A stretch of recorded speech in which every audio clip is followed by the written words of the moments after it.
भारत ने चीन को सिर्फ 24 घंटे के भीतर करारा जवाब दिया है। चीन में भारत के राजनयिकों ने चीन में हो रहे बीजिंग विंटर ओलंपिक्स का बहिष्कार करने का ऐलान कर दिया है। दरअसल चीन ने बीजिंग विंटर ओलंपिक में गालवान घाटी में भारत के साथ हिंसक झड़प में घायल हुए रेजिमेंट कमांडर ची फैबाओ को टॉर्च बियरर बनाया था, यानी उन्हें ओलंपिक की मशाल थमाई थी, जिसके विरोध में भारत ने ओलंपिक का बॉयकॉट कर दिया है। चीन के इस कदम को गालवान घाटी में हुई हिंसक झड़प का ग्लोबल स्टेज पर प्रचार करने से जोड़कर देखा जा रहा है। इस पूरे मामले पर भारतीय विदेश मंत्रालय ने कहा कि चीन ने ओलंपिक का राजनीतिकरण किया है।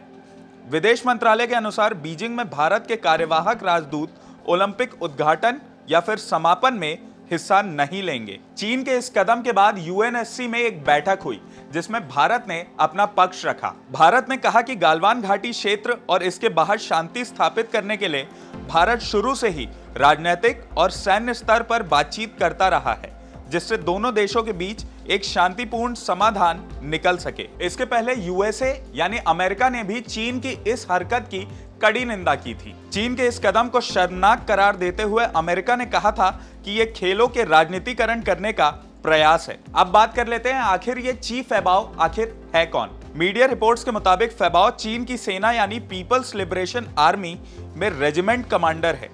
15 जून 2020 को लद्दाख की गालवान घाटी में झड़प के दौरान वो गंभीर रूप से घायल हो गया था और उसे भारतीय सैनिकों ने पकड़ लिया था, लेकिन बाद में उसे चीन को सौंप दिया गया था। इसके बाद दिसंबर में उसने चीन के सरकारी टीवी चैनल को एक स्पॉन्सर्ड इंटरव्यू दिया था, जिसमें उसने गालवान घाटी की घटना के बारे में बताया था।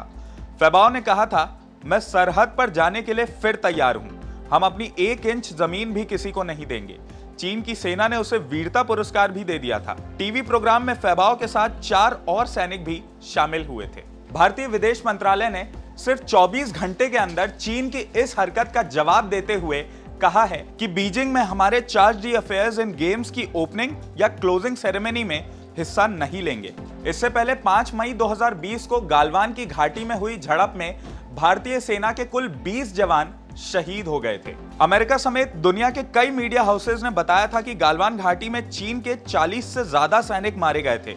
हालांकि शी जिनपिंग सरकार ने कभी चीन की सेना यानी पीपल्स लिबरेशन आर्मी के मारे गए सैनिकों की सही तादाद नहीं बताई थी।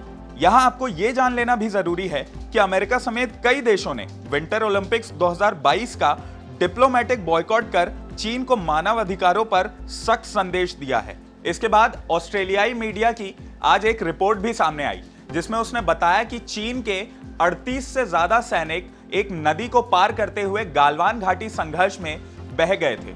पर अब सवाल यह है कि यह सब करके आखिर चीन करना क्या चाहता है। दरअसल लद्दाख में दोनों देशों के बीच अब भी तनाव बना हुआ है। 14 दौर की बातचीत के बाद भी कुछ अहम पॉइंट्स पर दोनों देशों के सैनिक आमने सामने हैं। ऐसे में चीन इस प्रकार की ओछी हरकत करके भारत पर एक तरीके का साइकोलॉजिकल एडवांटेज पाना चाहता है, जिससे भारत पीछे हट जाए। लेकिन अब भारत ने भी चीन को उसी की भाषा में जवाब दे दिया है। भारत के इस फैसले के बाद चीन को एक कड़ा संदेश मिला है। ऐसे में इस पूरे मामले पर आप क्या कहना चाहेंगे, हमें कमेंट करके जरूर बताएं। अगर आपको ये वीडियो पसंद आया हो तो इसे लाइक और शेयर करना ना भूलें और IBC 24 के YouTube चैनल खबर बेबाक को जरूर सब्सक्राइब करें।